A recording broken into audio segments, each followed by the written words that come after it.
Okay, hold on. Am I on? Can you hear me? Oh yeah. I am a Google Meets person and not a Zoom person. I think there's now a rivalry between Google Meets and Zoom, because Google Meets, it's *6 to unmute. And I guess we've got some grammar people up there. Does one *6 or 6* or what is the past? Is it *6 or any of that? And I'm sure a lot of people have used different platforms. So I want to start by how not to do it, how not to write a book. I started Rattlesnake Lawyer on December 26, 1990. I was driving down to Roswell to start a job as a public defender. I was talking into a tape recorder, and I vowed that that was what my book was going to be. I asked God for a sign, and I got it. And that sign said, "Watch for rattlesnakes," right at the Mesa rest stop, right 38 miles north of Roswell. I knew at that time my book was going to be called Rattlesnake Lawyer. And again, my first day or my first week there, I would leave the jail door open when I went in to visit the jail. It didn't close automatically. I just left the jail door open, and then all of a sudden, boom. No one tried to escape, but I was told that if I ever did that again, I would be put in jail. So I knew at that time I would have enough material for a book. I took notes, I got an agent, and eventually I would put it together. The book was published 10 years later on June 4th, 2000, when I was finishing up getting my master's degree at the American Film Institute in screenwriting. And guess what? It was rushed. I would find 424 mistakes in the book, which was just mind-boggling. That, hold on, okay, there we go. I would find 424 mistakes in the book, and it was humiliating and embarrassing. So I actually spent the time editing it. So I will probably be the first author in history to tell you, don't buy my original first edition Rattlesnake Lawyer. I have seen some copies for $100, but it's terrible, too many mistakes. Since the pandemic began, I started writing again, and I finished up a novel called The Shakespeare Incident. And I don't know if Jeff Habiger is on the line, but Jeff agreed to publish it. And it's coming out in September. And I made a deal on that back in June. As I said, one of the reasons I wanted to write another book is because I heard that I was going to have a chance to speak here again, and I wanted to have something to sell and, something to show. And that's why I wrote Rattlesnake Funeral in about 6 months. Minor spoiler alert, I'm not saying who it is, but I actually mentioned somebody by name that's at this very meeting. Not a character, but just somebody here is mentioned by name. Not going to say who, but you'll have to download the book for free to check it out. And the other decision that I made was to get this book, Rattlesnake Funeral, uploaded in time so I could enter the Presswomen's Contest, the SouthWest Writers, the New Mexico Book Awards, if it's there. And also there's one called the Indie Fab Awards, and all of them require a book to have been published December 31st. So instead of looking for a publisher, I had some amazing help from somebody who did a lot of editing, and we got it up on time, and I'm real proud of it. I've edited it over and over again, and I'm now going to tell you how to get a book published in 6 months. Just to give you a goal, there is another contest coming up called I think it's the Forward Book Awards, or where they have a deadline July 31st. And I guarantee that at least one person in this room will be able to write a book in the next 6 months, get it uploaded, and hopefully win an award. Which brings us to the steps on writing. You have to say why. Hold on, I'm trying to figure out whether to, I'm still not used to this whole system. The question is, your first question that you have to ask is, why are you writing? And the answer should always be to tell a good story, to elevate the human condition, to spotlight an issue in the news, or even just to entertain people.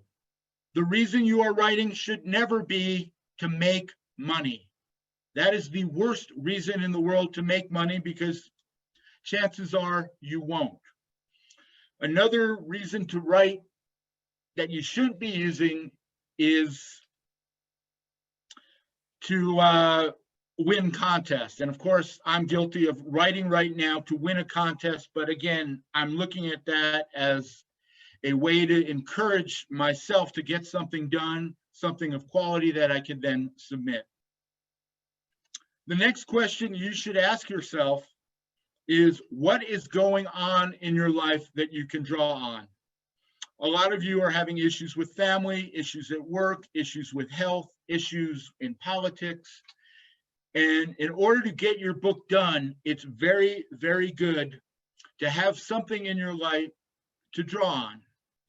In my book that I just finished, Rattlesnake Funeral, I was drawing on what is it like to practice in a pandemic, practice when all the usual things that I've been doing all my life are not available to me. I did 5 jury trials where I couldn't see the faces of the jurors this in 2020. I've done several hundred meetings by Zoom, Google Meets, and whatever, like today, where I believe there's 71 people out there. Again, I can't interact with any of you, and that's making this very difficult. But again, I wanted to write about that. I wanted to capture the moment while it was still fresh in my mind, and that was what was going on in my life, which enabled me to write. In all your books, you have to ask, who is the protagonist? Who is the main character? This year, my first book, The Shakespeare Incident, I wanted to write a protagonist who wasn't me, somebody who clearly wasn't me, to write about what it's like to be sort of invisible. So I know there's the whole issue of cultural appropriation, but I wanted to write a book where the main character was a young Asian woman. Again, I'm not young, I'm not Asian, I'm not a woman, but I wanted to write something that spoke to me about what that character was going through, and what it was like to be lonely, what it was like to feel different, what it's like to be trapped in an adventure where everything is against you. My second book that I wrote this year was Rattlesnake Funeral, and I wanted to write something about me. Again, the character is much more interesting than me. He has far more exciting adventures. The stakes are much higher. But again, it's somebody that I can relate to. It's somebody that I understand. And I wanted to write basically from my point of view. I think I heard something about a Buddhist speaking in a few weeks. One of the few things that I remember from my film school experience in screenwriting at the American Film Institute was the 7 chakras of screenwriting. I'm sure there's some yoga folks out there that can talk a little bit more about chakras, but it's literally a lecture that I will never forget 20 years later. And again, the chakras, somebody can give the names, I don't know them. But again, your main character has to have a goal. And I think the highest is self-awareness, and the lowest is just survival. And each one is sort of a higher level up. Your hero, your protagonist, whoever you're writing, has got to be having a very specific goal. Either they reach it or they don't, they learn a lesson or they don't. But again, before you even start writing, you've got to figure out what your book is about, what your hero or heroine is going to do. And of course, as everyone knows, the heart of drama is conflict. Hopefully, is Aristotle out there? Hopefully he's not, because I'm stealing some of his lines here. where, again, Aristotle had came up with his theory of, I guess it was in Poetics, so many years ago. And again, I've adopted a lot of what Aristotle has said into my own writing. Aristotle supposedly was the one who came up with the 3-act structure: the beginning, the middle, and the end. It's overrated in some ways, but it's very good at organizing exactly what you want to do. I write legal thrillers for the most part, and all my books have a very specific structure. Starts out where you meet the characters, you find out what the book is about. Act 2 is preparation and the trial itself. Act 3 is finding out who the real killer is, the real issue, and the hero has to deal with the real obstacle at the end. And again, the thing about the structure is that you can cheat. You can do the Tarantino structure where it's not in a linear fashion. There are all sorts of ways around it. But ultimately, if you were to put everything in chronological order, there would be the beginning, the middle, and the end. I first became aware of this with my 3rd book, which was called Volcano Verdict, where I literally did a run over Christmas, and I was able to know what the 3-act structure was of a book. Had I known that when I started writing Rattlesnake Lawyer, I probably could have finished it in a year as opposed to 10. It's crucial to have, crucial to know, and you've got to at least understand beginning, middle, and end before you start writing. Which brings us to somebody else. Is there a Joseph Conrad in the audience today? Joseph Conrad's hero journey, and I'm sure all of you have heard of the hero's journey. There's been another book by a gentleman named Christopher Vogler called The Hero with 1,000 Faces. And again, it's been codified in terms of what should happen in a Western, by Western I mean Western European culture that adopts the Aristotelian mode. And again, perhaps the best example is there was a story about a young girl in Kansas. We meet her in her ordinary world. She meets a bunch of people. They aren't particularly interesting, but she's like, these people might be important to me later in my life. She's then taken to a mythical place called Oz, and she's literally given a place to go on a yellow brick road. And during that yellow brick road, we have Act 2. One can argue that Act 3 is when she has to go find the Wicked Witch and come back. But again, Wizard of Oz, the first Star Wars, destroying the Death Star, all of those are your perfect Act 3. Then your denouement is when everything wraps up. But in American culture, American film, American novels, it's not that simple in terms of a beginning, a middle, and an end. I think there are 2 main schools of thought on how to write a book. One I call the Die Hard structure, which is starting very slowly. As hopefully a lot of you have seen the movie Die Hard. It opens with the Bruce Willis character on a plane. And actually, I didn't even realize this until I saw it very recently. The first lines in the story are not said by Bruce Willis. It's said by just some random guy on a plane who is giving him some advice on how to de-stress. And we don't really find out the main characters and what's going on until several minutes later. Very slow starting book, and yet as at each step, the tension gets higher and higher, and you don't really know what it's about. But again, at the end, you find out, oh, the bad guys are just trying to steal money, and Bruce Willis has to stop them. And again, that is the best example of something starting slow. The best example of a story starting very fast is Fight Club. I don't know if any of you have seen Fight Club, but literally it opens with the Brad Pitt character pointing a gun at the Edward Norton character. We actually now know within 30 seconds who the good guy is, who the bad guy is. We know what the main conflict is that the Edward Norton character somehow has to get past the dark side of himself. And literally within 30 seconds, we know what it's about.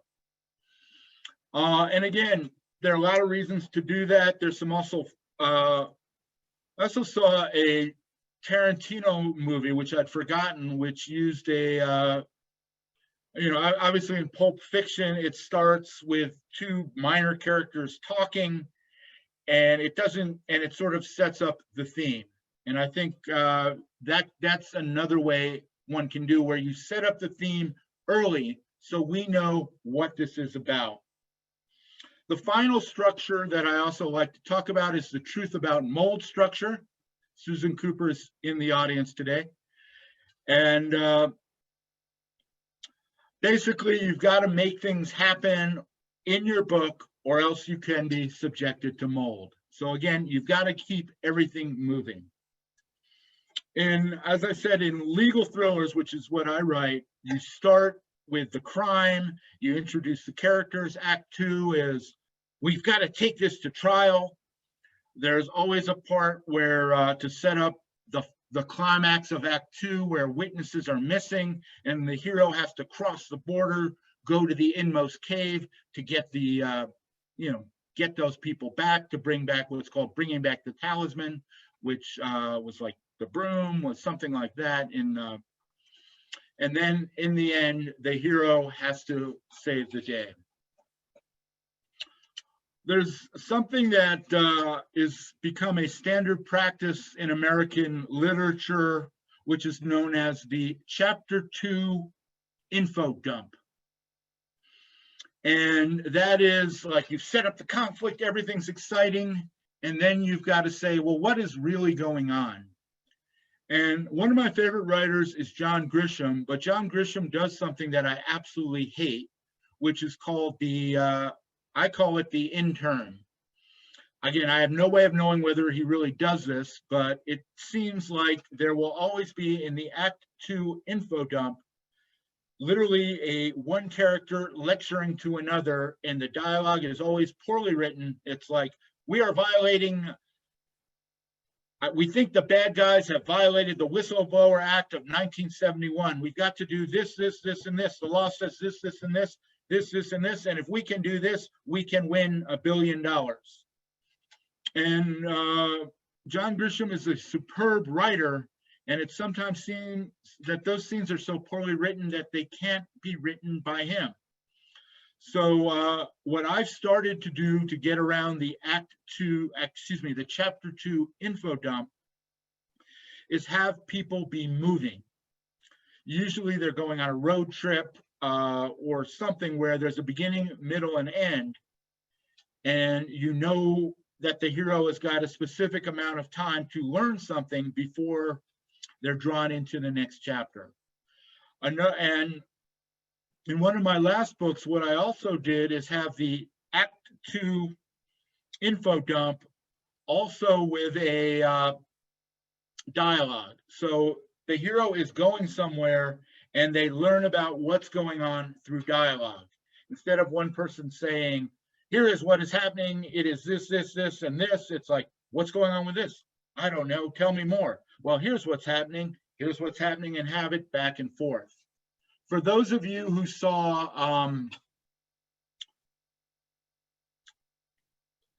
I can't even, one of those films where the character of the Michael York character was called Basil Exposition, where he literally was there and they made a joke about it.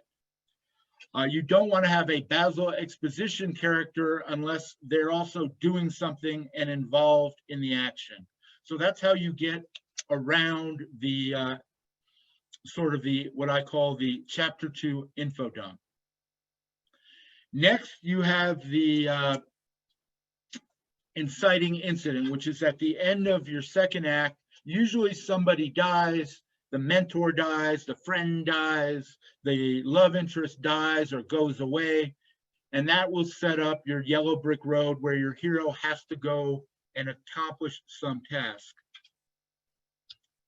And then Act 3 can be very, very short. It's we've got to destroy the Death Star. We've got to get the broom from the witch. We've got to do all of that. Then when it gets to the denouement, that's often when the shock ending comes in. That's when we find out that it was just a dream, that the real bad guy is somebody else, that it was all a lie, that it's this, that it's that. So your denouement is very, very crucial. I started doing something in terms of structure. My first book, Rattlesnake Lawyer, the first chapter was the last thing I wrote. And I went with, and I wrote this before I'd seen the movie Fight Club, but I call it a Fight Club opening, where you meet the two main characters, and it sets up what we are going to learn at the end. What I now do is I ask a question in the first chapter, in the prologue, that is answered in the third chapter. Once you get that, you can really structure your books and know what you're writing. All right, so now you kind of know what your book is about. There are people who write cold. Again, more power to them. I have a lot of respect for the people who can write totally from scratch. Get your first draft out there. I always say your first draft should be too short. To me, a first draft should be about 50,000 words, 60,000 words. Get something out there, make it work, keep it short, have a beginning, middle, and end, and understand what you are writing. Do not get it professionally edited at that time, but do get it professionally read. If you have something professionally read, you can find out, wow, you've got too many things happening in Act 3. Your Act 1 starts too long. Your Act 1 starts too short. Your second act doesn't quite work, and you can find basic structural problems. Which brings us to your second draft. After you've had it read by a professional, by a friend that you trust, write your second draft. Your second draft should be too long. A book should be, I think the standard now is about 75,000 words.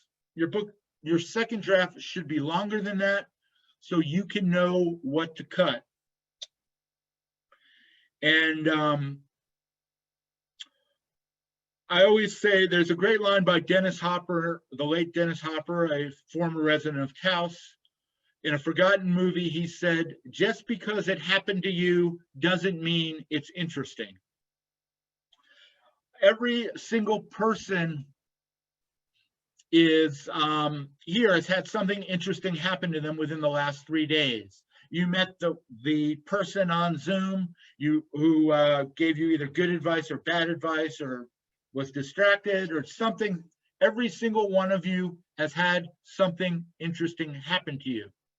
Every single person in this room or on this call or whatever you want to call it has met a fascinating person, somebody who made an amazing joke, and you want to put that in your book.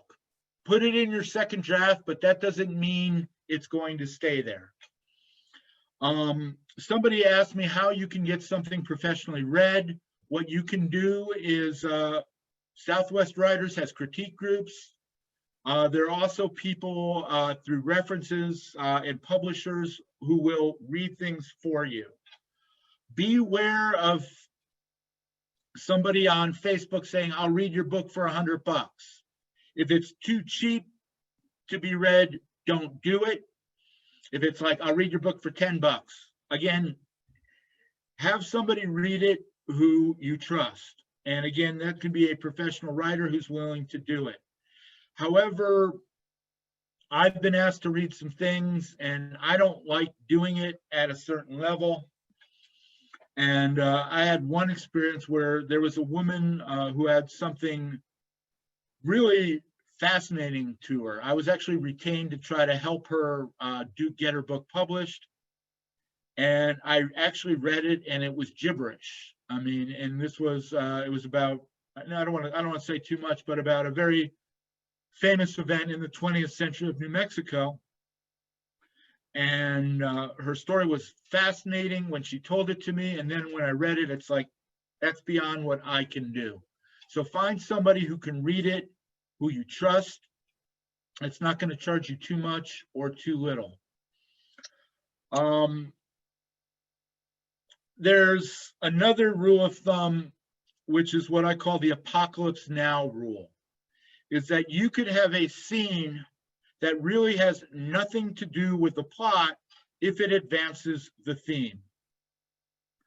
I recently saw Apocalypse Now for the first time in 10 years, and I realized that the scene, the famous helicopter attack, has absolutely nothing to do with the plot.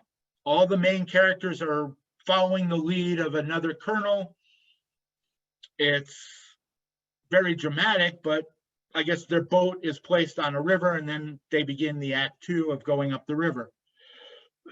None of the characters that we meet in that scene have anything to do with later on in the book. And yet everyone who's seen that movie knows that the Valkyrie song is playing in the background. We know that one of the colonels says, "I love the smell of napalm in the morning." And literally, I can still picture that scene, even though it doesn't advance the plot. It does advance the theme, which is war can drive people insane. If you can write a scene that advances your theme or introduces your theme, even though it has nothing to do with the plot, do it there. But ask yourself, does this move the story along? Does it make it better? Another example that I had in my own life is I went to the massage place in the mall. Went in to get a COVID massage. This was the first one. They forgot about me, and I was locked in I was in a room waiting for somebody for 15 minutes. And eventually I went out. They said, "Oh, we're sorry, we forgot." I said, "Thank you." And I basically got the heck out of there. That's an interesting scene, but literally in the draft of the book I was writing, it just went nowhere. So I'm sure you've heard the famous expression, "kill your darlings." There are scenes that are very, very good that just don't work, and you have to take them out and kill your darlings. What I have also done is through the magic of Amazon Kindle, you can now publish a 20,000 word excerpt, a 10,000 word excerpt, and actually sell it. So even though you kill your darlings, you can resurrect them and actually sell them and make money. I mean, think about, I guess right now, The Office has some lost scene where they try to convince Dwayne that he's in the Matrix. I haven't seen it yet, but 5 minutes of my life, I'm going to check that out. So that is certainly something that you can look into. It's just because a scene doesn't fit in your novel doesn't mean that it's dead. All right, now you've done your third draft. Then you do your third draft where you try to right size, I call it right size your book. So it's not too long and it's not too short. Here it's very crucial to, get some advice, show it around to some people, and try to get an idea of what you're doing. This is a time when you've got to make the decision of who is my audience? What do I want to do with this? How much do I want to spend on this? If you have unlimited resources, you can then hire a professional editor for $1,000, $2,000. One of my books cost $2,000 to edit. That, let's just say that is basically, I could have bought a new used car for the amount I spent on getting it edited, and then I still had to spend another $200 to get the edits edited after I address the issues. That's too much. Again, if you have unlimited resources, go for it. If not, you've got to make a decision on what to do. And again, I found a friend who's on this line right now, who's a college professor somewhere in America, who went over my notes and found the things that didn't work. So again, I would get my suggestion on getting the third draft right is finding a professional friend, a friend in the writing business who's a teacher, to go over it. And again, don't kill yourself doing it, but definitely find out what works and what doesn't work. I don't know if Kurt Hickman is on the line, but Kurt wrote that book about revising fiction. And it is a superb book in terms of editing at that time. I even wrote a sentence that would kill Kurt. Let me read you a sentence that I just wrote, which is an example of a bad sentence that you need to take care of. I was starting to feel that I might be in some kind of trouble when I saw the door start to open, and someone I thought could have been the bad guy start to enter the room in a dangerous fashion. Do not write the sentence. And after reading Kirk, I came up with a new thing that I would do is I would start doing word searches in my manuscript. I literally found every time I said I was starting, and I think I had 20 I was startings, and just took them out. Then went to feel. To feel. I was starting to feel something. Whenever I saw the words to feel something, I was starting to feel something, I took them out and edited. Some kind of trouble, I took that out. I believe. I saw the door start. Whenever I saw the word start, I took it out, because something doesn't start to happen, it happens. So literally I went through this third draft of mine and took out every single line like that. I thought, take out I thought, take out I believe, take out could have been, take out would have been, start to enter, and then too much adjectives. And I guess I rewrote that to say the bad guy entered the room. That's another way that one can do. Let's see. Again, keep it short, keep it, the Hemingway style of writing very, very quickly. Then decide what you want to do. And again, hearing that Paul is going to do a book contest for New Mexico Book Co-op, I'm now thinking of getting a hard copy printed in order to enter the book into that contest. And then down the road, what I want to do is try to win these contests and then figure out how to go forward. In terms of Southwest writers, I'm sure a lot of you have won contests. I actually submitted a lot of stuff to the Southwest Writers Contest last year and didn't win anything. So again, contests are not necessarily a sign that you've written a bestseller. There's what I call the American Idol conundrum, is that sometimes the person who wins the contest is not the person who becomes famous. A lot of times it's the person who has a good song, and for whatever reason, they didn't quite hit it on the day in question. One of the judges didn't like them. But again, the process of entering the contest, the process of entering is what you want, what should drive you forward. Then there's, I've talked about this very briefly before, but watch out for scammers, especially now. I fell for a scam 5 years into Rattlesnake Lawyer. This company said that for $100, they would submit my materials to all sorts of big wheels in Hollywood. And guess what? They took my $100. They claimed they submitted stuff, and oh gosh, it was real close, but we need another $100. And then I looked them up online, and it turns out that that's what they did to everyone. They would take your money, they would say they were going to submit it, and then they never did. And then they would keep getting $100 here, $100 there. And there are urban myths of people spending $200-300 in terms of what they are going to do. And again, that's not really what I recommend doing in your writing.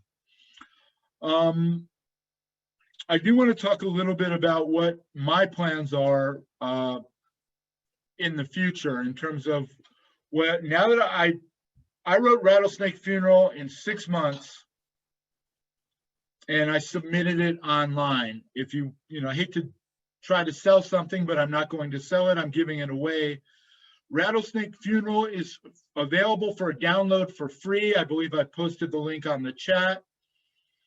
And last night when we started this, it went up to number 9 with a bullet on the Amazon free Kindle legal thriller list.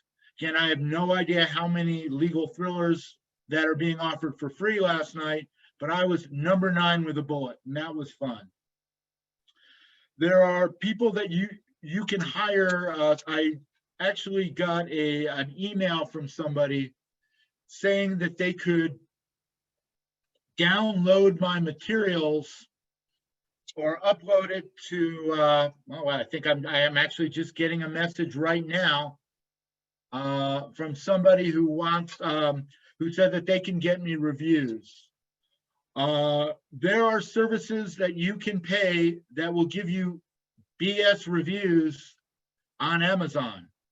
Do I recommend it? For some people, it might work, but again, you'll feel bad about doing it, so I don't necessarily recommend it. Be careful, do your research, do your due diligence, and you will find out exactly how to take your book to the next level.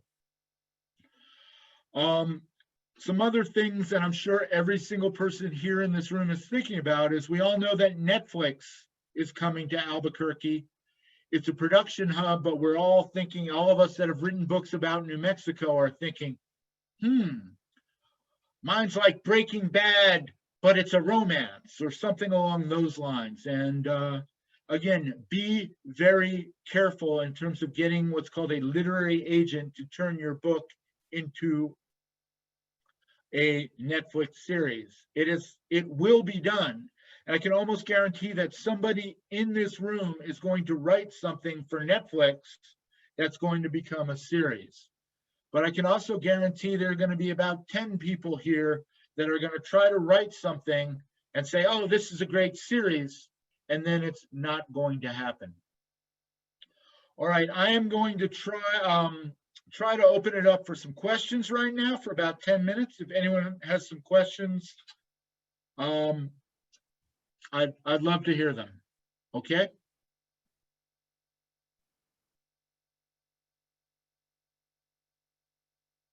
Or maybe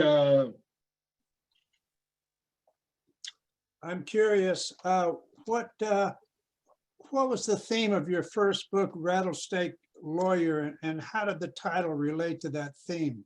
Because it's always puzzled me. It's kind of okay. A title. A Rattlesnake Lawyer to me, on the one hand, is tongue-in-cheek. It's I'm wearing a bolo right now, but I was literally a fish out of water, and that fish out of water had to become a rattlesnake with the whole don't tread on me and adjust to a harsh Southwestern environment. So if there's a theme, that's what the theme is a fish out of water becoming a rattlesnake, adapting to the environment. So you came from someplace other than New Mexico? Actually, I was in real life. That year 1990 was a crazy year for me. It started, I'm from Albuquerque. I'm a graduate of Albuquerque Academy, go Chargers. I then went to some very good schools, and my first job was actually as a lawyer with Department of Interior. I was doing oil and gas law. Even though I was a government lawyer, I was setting myself up to be what I called the good guy for the bad guys. My goal in January 1990 was I was going to get a job for an oil company, and I was going to say, don't drill there, it will hurt the environment. And then, of course, I would get stock options, and I was going to be very successful. That didn't happen. I ended up in Roswell as a public defender. And needless to say, I did not adapt well to it. And this goes back to what I said in the beginning. You've got to ask why you are writing. If you are writing to justify your existence, that is the wrong reason to write. Some other questions?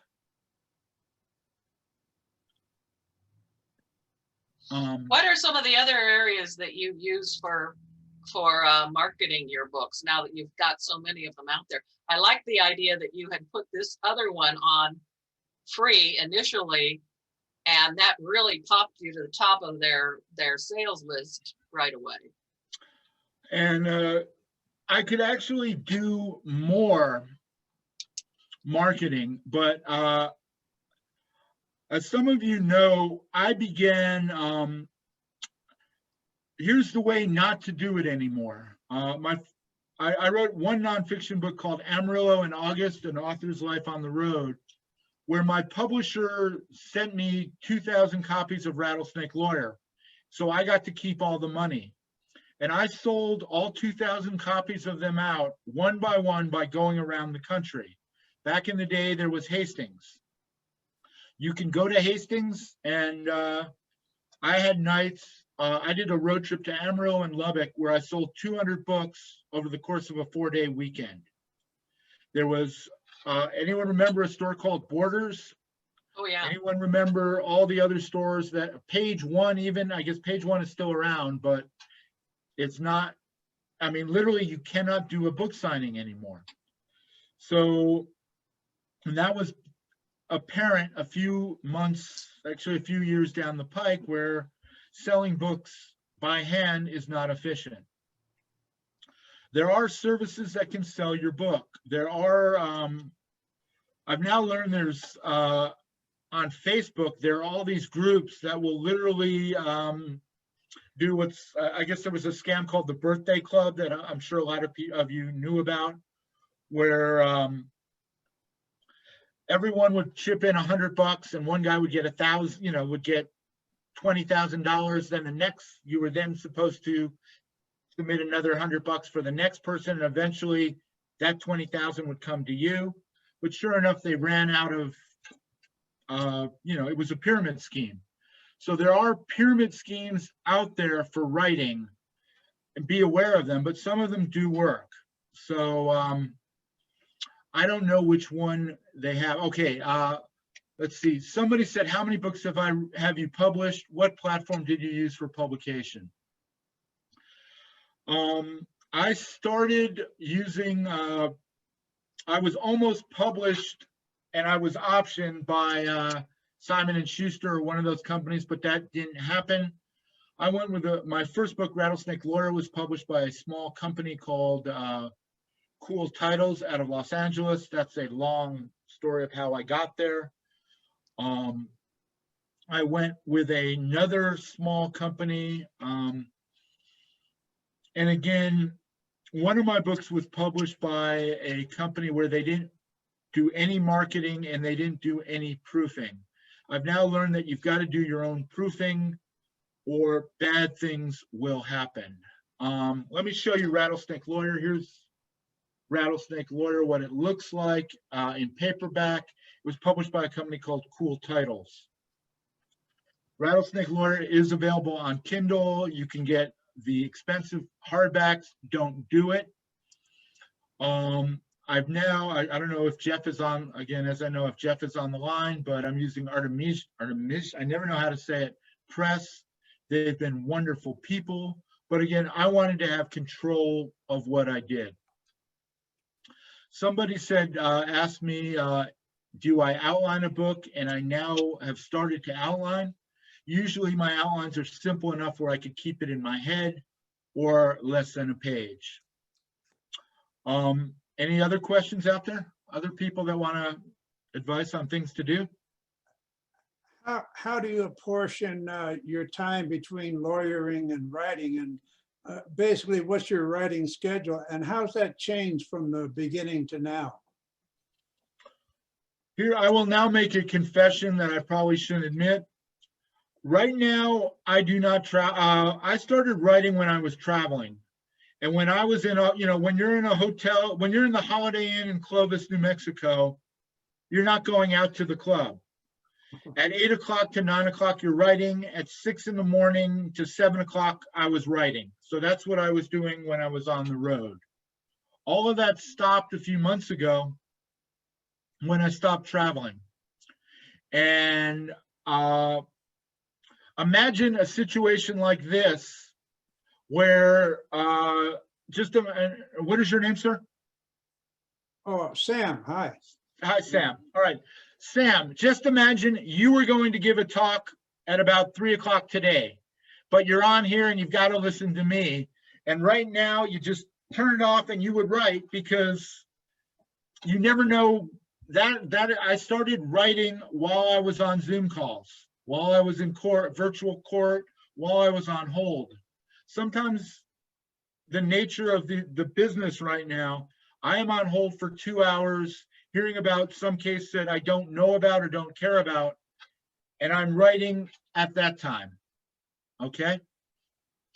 I've written, I think, about 15 novels. I've lost track. I don't know how many, because it gets a little bit iffy, because like Navajo Repo,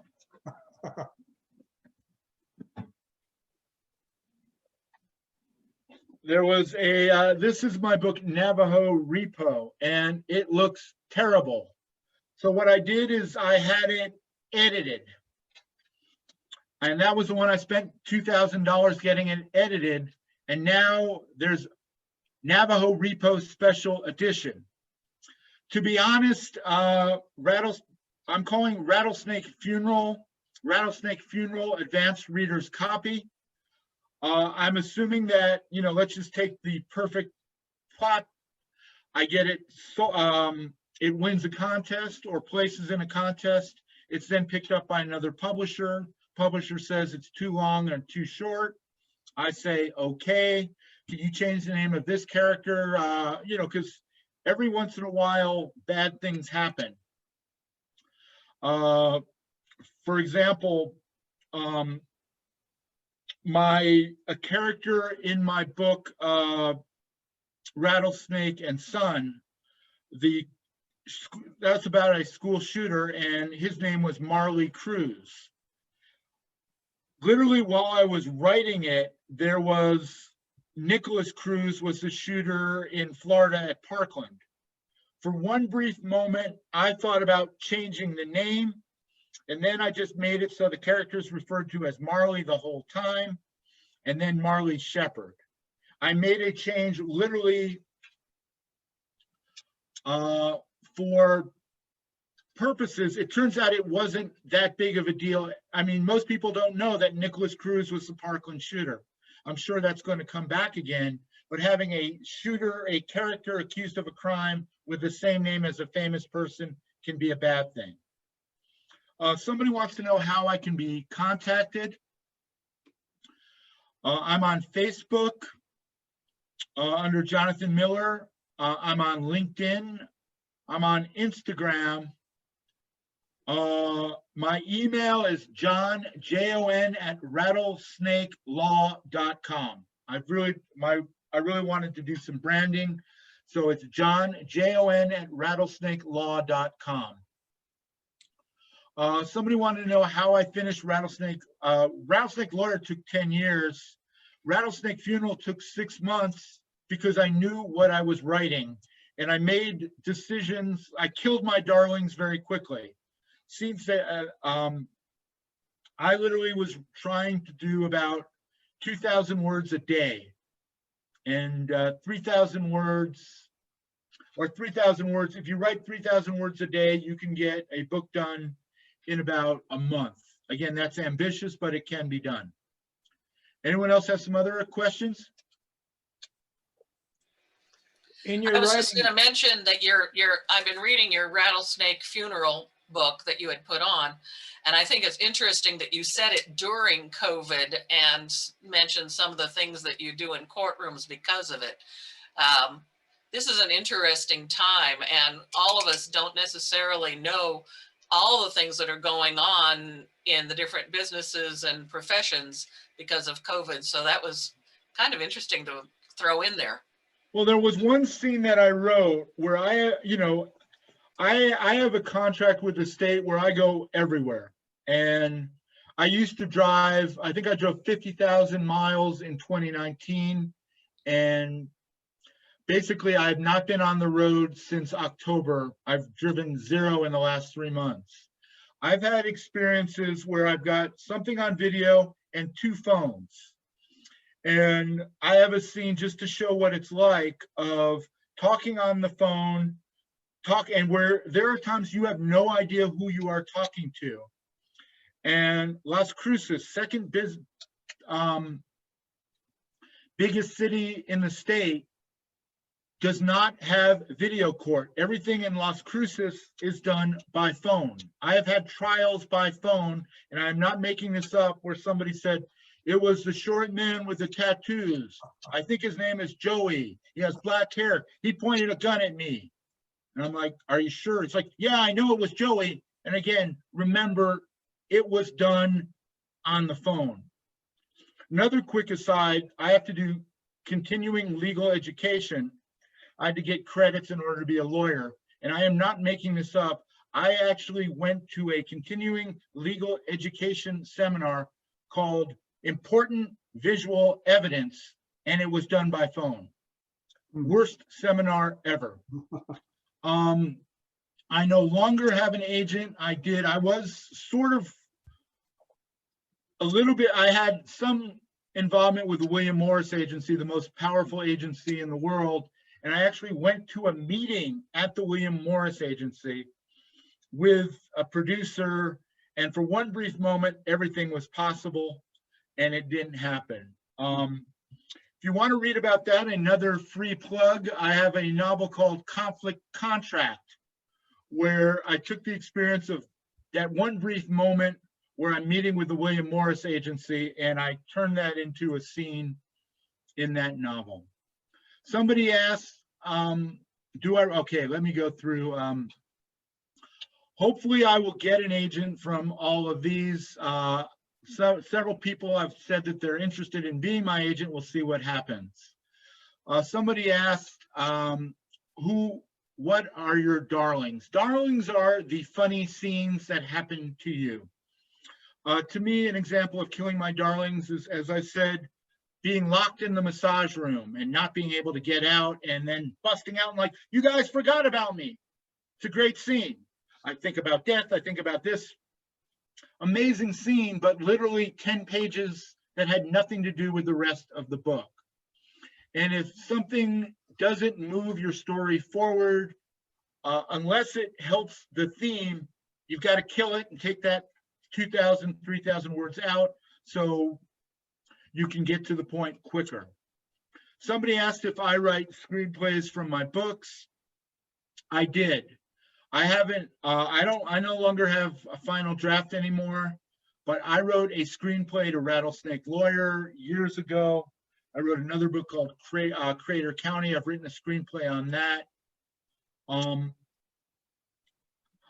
When I was in film school, I literally, I wanted to write this great screenplay. The class didn't like it. So I literally wrote a screenplay in 3 days, which was just good enough to pass. And so screenplays, it's a different genre.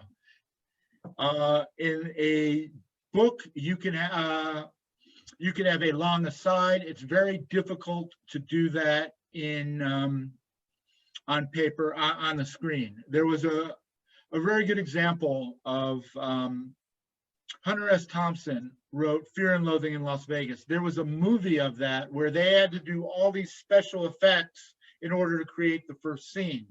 I think everyone here has probably heard the beginning of Fear and Loathing in Las Vegas, but the movie, I doubt that anyone here has actually seen the movie. Don't. It's not a very good movie. Amazing books. All right, some other questions? I'm really happy with all the questions here. Well, we're getting to the time where the meeting's going to be ending. This has been really great. If anybody has a final question, raise your hand. But otherwise, thank you so much, Jonathan. That was a lot of good insights. And again, I'm back. The book Rattlesnake Funeral is free online. It's a Kindle. And again, I wrote it literally basically for all of you. So if all of you do it, but here's the other thing I've learned about Kindle. If 5 of you order it in the next 5 minutes, it'll probably take me to the top 5 of Kindle. So 5, I need 5, you know, I'm sounding like a used car salesman. I need 5 people. It's free. Download it in the next few minutes and get me back in the, I think I made it to number 9. Hopefully I'll get down to the top 3 or 4. And all it takes is 5 people at the same time. There we go. There you Thank you everybody so get much. your free book from Jonathan Miller. He's got the thing over in the side that you can just link on. And let's show him our appreciation with some reactions here. Thanks very much for joining us today.